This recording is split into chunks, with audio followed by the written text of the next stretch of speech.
Rutledge for Virginia governor has a problem.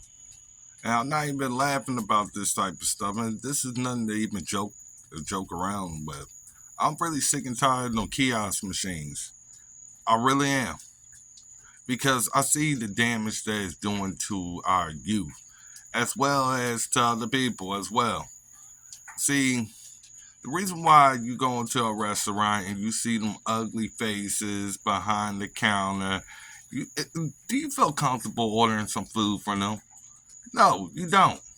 And back in the day, people used to talk to each other. You know, you go into a restaurant, you go into a bar, whatever. The first person to meet you was the cashier, and you ask them how they doing, and vice versa. We spent more time communicating with each other. When you go to work and the environment is to not talk to each other, and if you do talk to each other, everybody's looking at you strange because you just said hi to them. You ask them how your day is, and then the only thing they could do is to look at you strange. And we never was like this. Never ever. And it's these basic principles. It's just like the basics, in sports. You learn them so you can become a better person. And, the fanciness, it looks good and all that, but it's still the basics that get you by, that get you to the next level. And we're not preparing our youth, and we're taking away from ourselves the more that we allow the machine to take over, and we are not doing the real work. We are not having the real conversations. We are not being who we really are, because it's hard to express yourself if nobody knows about what you're trying to do, what you're trying to accomplish. During these time frames, it used to be that time where you'll hear something and you'll talk to them, encourage their dreams, and encourage them to be whoever they wanted to be. But you also gave out the stories, the warnings, and what to look out for. Anybody who's happy being a leader where our kids is becoming more uneducated, more unprepared, and is not ready for this type of world, because most of the adults is acting like children now because they are not ready for this world either.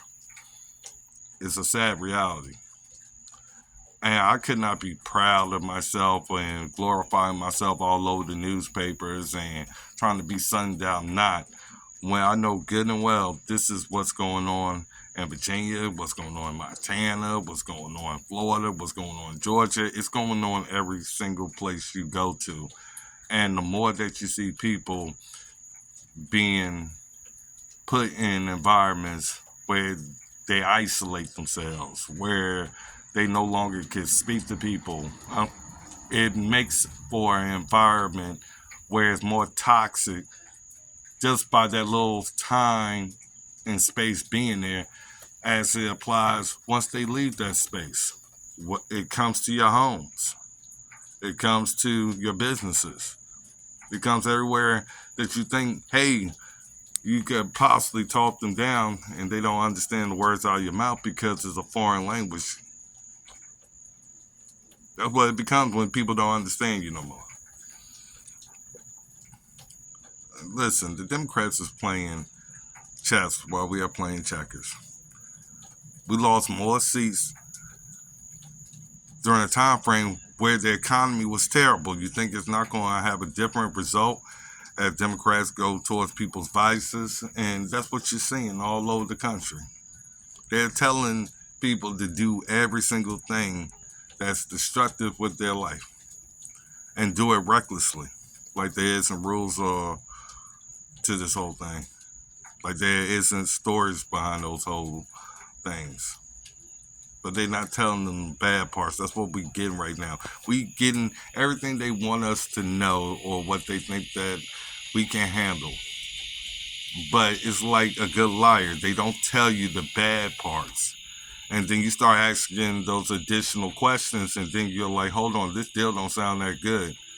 That isolation don't sound that good. That kiosk don't sound that good. Putting child porn in the schools don't sound that good. I can tell you this one. If I was really fighting against all these issues, especially the child porn one, you're not putting that in the mail. Why? Because it violates federal law. What violation does it have when it could be accessed by children right in their public schools? See, this is all intentional, people. What's going on here in America.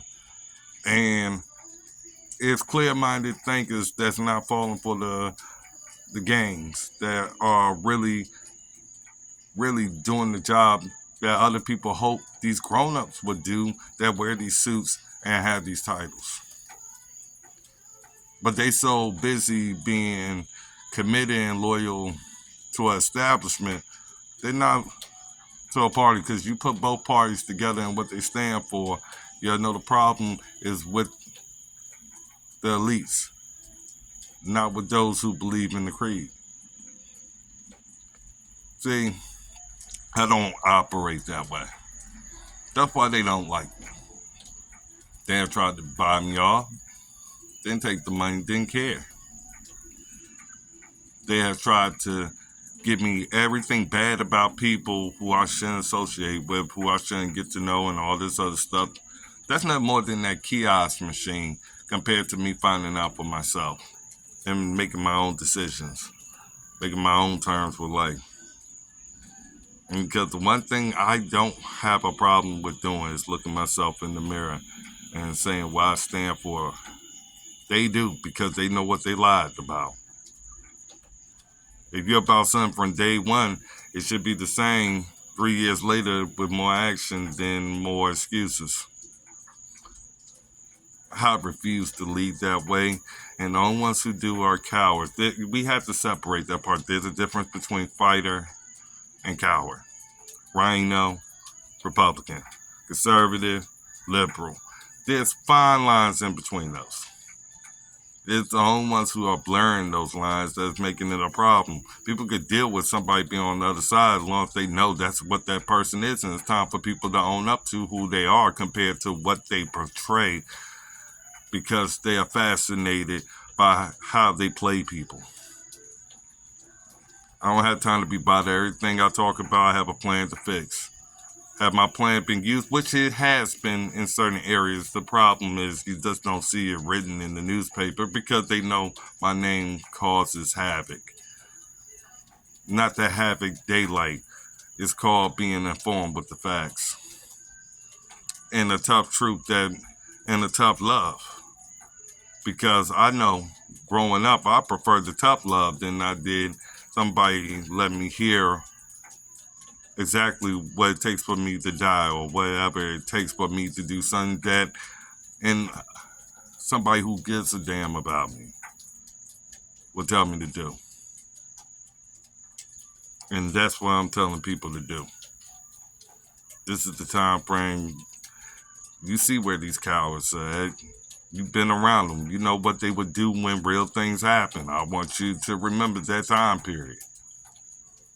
Whether it's J6, whether it's 9/11, whether it's the rise of 2020, whether it was the Civil War, the Korean War, or any fight that you might have been a part of, whether it resulted in physical harm or opposition on both sides, to the point that you saw each other as enemies and not as friends, but different in opinions.